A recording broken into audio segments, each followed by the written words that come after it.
Ya lo había anticipado Guillermo Yanco en el bloque anterior cuando mencionó la presencia de Zaida Sassi. Justamente viene a cuento la presencia de ella para hablar de un tema candente que tiene que ver con la violencia familiar, todo tipo de violencia y después de las palabras de Yanco, más a propósito, todo lo que genera la violencia en particular.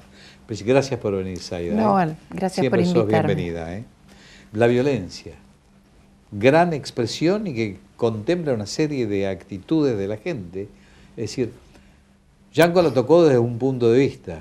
Nosotros íbamos a tocar desde el punto de vista de violencia familiar. Tu análisis, por favor. Bueno, desde el punto de vista general de lo que el doctor Yanco expresó recién, no debemos dejar de considerar que la violencia existe siempre. La organización social en sí ubica a las personas, a los sujetos en posiciones diferentes, en lugares de poder. Y estos lugares son cuestionados y rivalizados por los seres humanos inevitablemente. Por eso bien dijo en algún momento, lo que falla en este momento es la palabra, es decir, aquella posibilidad de negociación, en donde, bueno, a veces unos ocuparán un lugar, otros otro. Me parece que lo peligroso de la violencia en este tiempo, por un lado voy a decir lo favorable, ya todo el mundo dice como vos, hay muchos tipos de violencia. Antes uno calificaba unos u otros y nada más. Y en este caso hay un pensamiento político de mucha violencia y virulencia porque genera mucha exclusión y la privación de derechos de buena parte de la población. ¿Cómo sería dicho en términos de la vida cotidiana? Cuando existe un pensamiento hegemónico, donde todos deben pensar una verdad que se supone que es la verdad dicha por un sector de la sociedad, lo que intenta es pulir diferencias de los seres humanos. Los seres humanos somos diferentes. Siempre se habla de igualdad. No hay igualdad, somos semejantes. Para que haya equidad es un asunto y otra cosa es respetar nuestra diferencia. Es tal vez la tarea más compleja de los seres humanos y en política esto quiere decir homogeneizar el pensar. Todos somos iguales, todos debemos pensar lo mismo y lo mismo es lo que pienso yo, quien detento el poder desde un lugar de fuerza. Ya no la fuerza física, la fuerza desde las instituciones, la fuerza desde la posibilidad de aplicar determinada ley o desaplicar otra. O decir quién es responsable de algo, quién puede hacerlo y quién no. Este pensamiento ha llevado lamentablemente en las civilizaciones a terribles derrumbes y fracasos y sobre todo una suerte de indefensión de aquellos sectores que no aceptan la homogeneización. El pensamiento hegemónico, porque yo tengo razón y yo sé lo que hago, lo único que genera son víctimas. Yo te pregunto ahora, ¿qué conexión tiene este aspecto de la violencia que vos estás marcando con el otro aspecto de la violencia que estamos viendo a diario con los asesinatos familiares? Es decir, se mata por matar impunemente.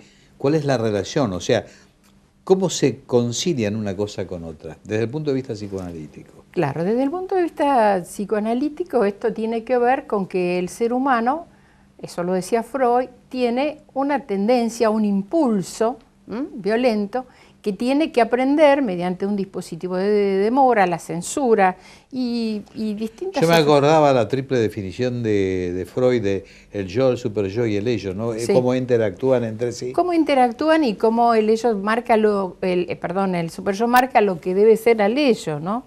Y más allá de que tenga ganas, yo siempre digo, de tirar a mi esposo por el balcón, lo pienso un poco con el yo y finalmente mi acción no pasa por allí. Ahora vivimos en una sociedad que hace tiempo cambió ciertas reglas de orden. Yo escucho mucho que esta es una sociedad violenta y en realidad yo lo que digo es las instituciones de la sociedad organizada como se organizan las sociedades occidentales ha dejado de tener vigencia. No tenemos instituciones que respaldan, no es la sociedad per se y en sí, sino que no hay instituciones, no hay familia, no hay escuela, no hay orden jurídico, no hay salud. Un pibe está en la calle, vive más tiempo fuera de su casa que en su casa. En su casa visibiliza situaciones de mucha injusticia, de dolor, de pérdida de lazos sociales, de disvalores. y tiene que transitar a la adolescencia, y de una manera más rápida que en otros tiempos. ¿Y cómo lo hace? Lo hace como puede, pero resulta que tampoco tiene lugar donde. Antes el chico terminaba de estudiar, trabajaba o estudiaba. Había como algún lugar, más allá de las diferencias. En este tiempo no existe ese lugar. Y si mi vida no vale nada, la del otro tampoco. Escuchaba hace muy poquito una criatura de 13 años que decía: yo tengo que salir a la calle con un revólver o con una navaja, porque es mi vida o la del otro. Si mi vida no vale nada, la del otro tampoco. Yo me adelanto. Y esto es lo que ha sido la caída de las instituciones. Cuando se habla de reinstitucionalizar, se habla de asignar valor a un imaginario colectivo en donde termina siendo un disvalor no tener más fuerza en cualquier sentido, físico, psíquico, emocional, desde los saberes, desde las simples posiciones jerárquicas sobre el otro para dominarlo. Siempre existen intereses, siempre existen juegos de dominación, pero los seres humanos tenemos esa capacidad de pensar, de relacionarnos, de poner palabra, de lograr acuerdos, aún el acuerdo de que estamos en disenso en muchas cuestiones. Fíjate vos, de acuerdo vos hablaste, y también mencionaste aspectos jurídicos, y te voy a llevar a un hecho de violencia que jurídicamente estaba habilitado, pero que provocó violencia con posterioridad, porque el pensamiento era violento. El caso de la persona que estaba presa por haber violado a la que era su compañera, con la que tuvo un hijo. Ella se aviene a casarse para poder salir de la cárcel. Él sale y la mata. Jurídicamente estaba habilitado, pero desde el punto de vista práctico, psicológicamente no estaba habilitado. Claro, yo no sé si estaba habilitado jurídicamente, porque la habilitación jurídica la da la prueba. ¿Y qué prueba tiene ese juez? Yo desconozco quién es y tampoco es menester conocerlo. Digo, una persona en situación de violencia como esta joven está dominada, es codependiente, no está habilitada psíquicamente para decidir que quiere volver con aquel que ya la ha castigado, azotado y maltratado. Esto ha sido un forcejeo entre ambos, un juego de poder en donde el dominador puede continuar haciéndolo por el daño psíquico y moral que sufre la víctima. La víctima no está en capacidad de decidir. ¿Vos pensás que el juez no recurrió al psicólogo para saber quién estaba en situación de...? Creo que se quedó con una doctrina del año 21, que se reflotó en la época, creo que en el 94, 97, por allí, pero que en realidad no tiene pertinencia, porque no se sabe nada entonces de qué mecanismos se juegan en las situaciones de violencia. En las situaciones de violencia siempre hay alguien que tiene más fuerza y poder sobre otro que no lo tiene.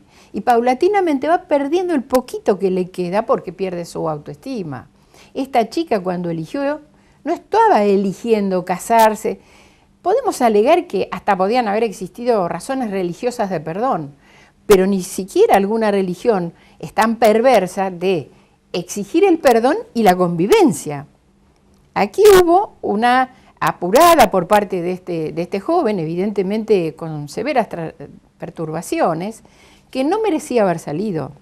Yo, frente a todo esto que estamos charlando de la violencia del poder, la violencia en la vida familiar, la violencia en general, me pregunto, ¿cómo se atenúa este grado tan superlativo de exceder los límites lógicos de la convivencia?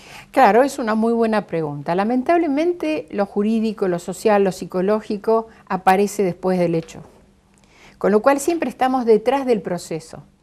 Yo digo, voy a llevarte un caso de hace poquitos días. Esta criatura que aparentemente mató a varias personas. Lo primero que yo pensé es, ¿cuántas cosas habrá padecido este chico para entender que era una solución liquidar, borrar al otro? Quizás ni siquiera sabe que el otro no vuelve.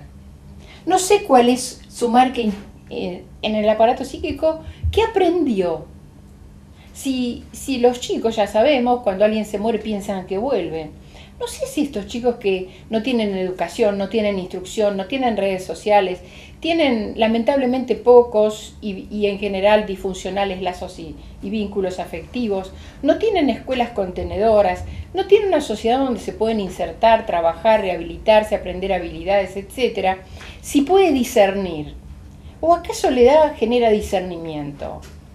A mí me parece, y no es ajeno, lo que se ve en lo mínimo y de lo privado también pasa en lo público.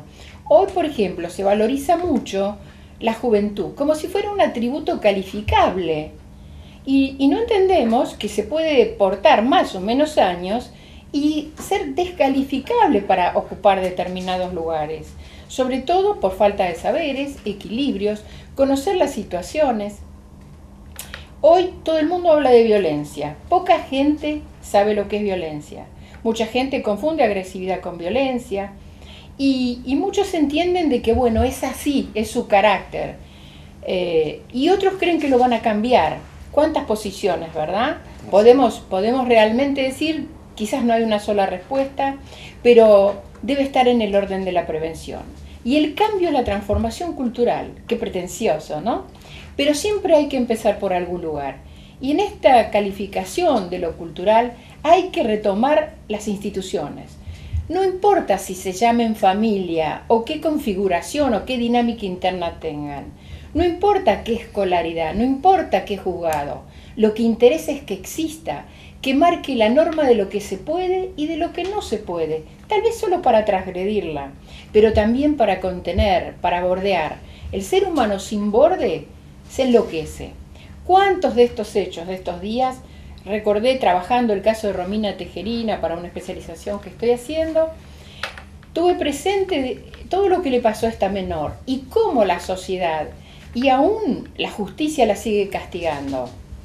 No puede estudiar, no tiene salidas, se la sanciona porque es una criatura rebelde y joven que quiere de otra historia.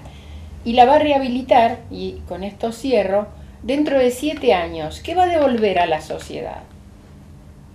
Estos son los temas que realmente requieren la atención de los que nos gobiernan, de aquellos que tienen que ver con todo esto. Gracias por venir. No, bueno. Un regalito para que cuando viajes estés asistida correctamente. Bueno, muy agradecida. Muy gentil como de costumbre. Muchas gracias, Gracias, Luis. Aida. Gracias.